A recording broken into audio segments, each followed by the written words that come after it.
Salve boleiros e boleiras! Hoje vamos falar sobre um dos maiores clubes do Brasil, o Esporte Clube Corinthians Paulista. Hoje, infelizmente, esse clube enfrenta uma crise financeira sem precedentes.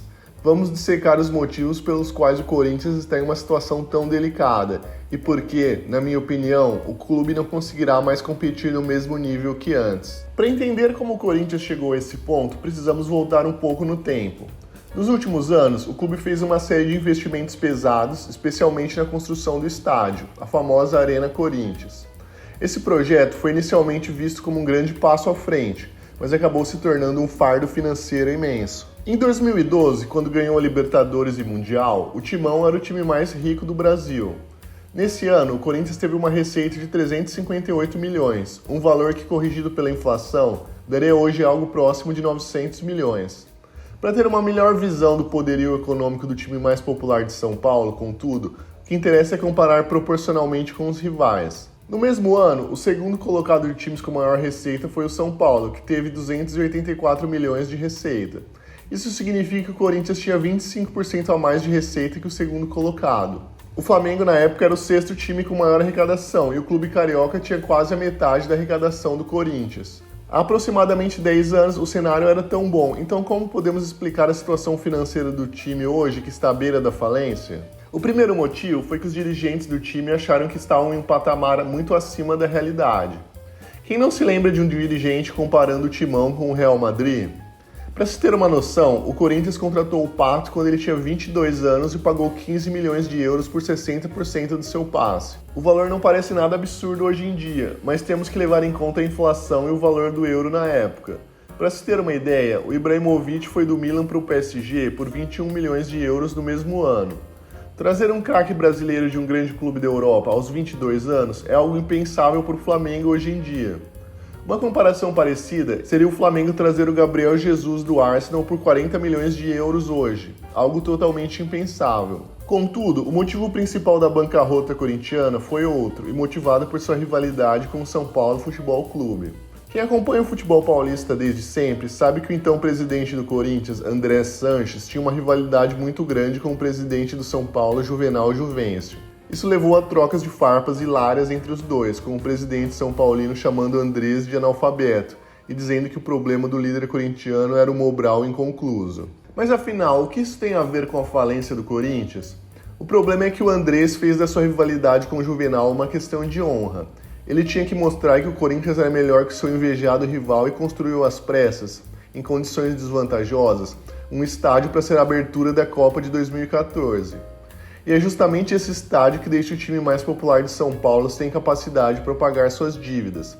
Se continuasse jogando no Pacaembu, ou mesmo se esperasse mais uns 10 anos com superávites, o Corinthians hoje estaria em uma posição incomparável de riqueza. Com uma dívida de mais de 2 bilhões, a situação do Corinthians ficou irreversível. De nada adianta o time ter receita de 1 bilhão se os gastos com dívidas e juros são altíssimos e resultam em déficits ou, na melhor das hipóteses, superávites mínimos. A situação do Corinthians é tão irreversível que nem mesmo se um presidente tivesse coragem de cortar os gastos como o Flamengo fez por 5 anos, ainda assim seria impossível se recuperar. Nem mesmo a SAF seria uma alternativa viável, já que o Corinthians é muito mais caro que os outros times que viraram SAF, e times como Vasco e Cruzeiro não tinham uma dívida de mais de 2 bilhões. A própria dinâmica democrática do time impede que um saneamento de dívidas ocorra. Primeiro que há claramente dois grupos se digladiando na administração do clube. Gente, inclusive, que tem como sustento as receitas do Timão e não estão preocupados com a saúde financeira de longo prazo do Corinthians.